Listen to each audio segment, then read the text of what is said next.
Guys, good morning. So niana sa ta karon mag-vlog ta guys. So karon guys naami sa school kung asa kami na-assign kay diri man mi na-assign sa among pag-serve sa election. So karon guys, kami ang schedule na magbantay sa ECM kay aron dili kini mahilabtan kay na-sealed na naman ni guys na human naman gahapon ang among FTS final testing and sealing. So amo ding bantayan guys kay simba ko naabay manghilabot, mangawat or sa panadiha nga mga dili maayo nga buluhaton. Hapit na nga atong election guys karong May 12.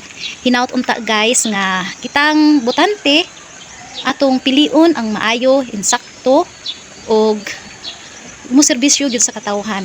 So kami mga teachers nga inyong kuan mulaom mo nga kami matinud-anon sa among pagtrabaho kay kaning eleksyon mao kini ang maagi nga makapili kita sa atong gusto nga moserbisyo sa atong nasod. So hinaut unta guys nga mag-vote wisely ta.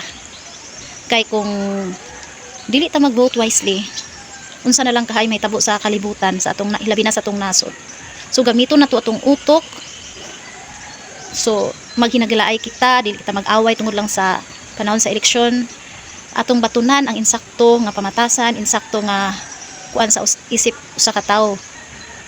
So hinaot guys nga hunahuna na to sa makadaghan nga atong butaran, atong masaligan ug sure nga maserbisyo alang sa tanan. Bye bye guys.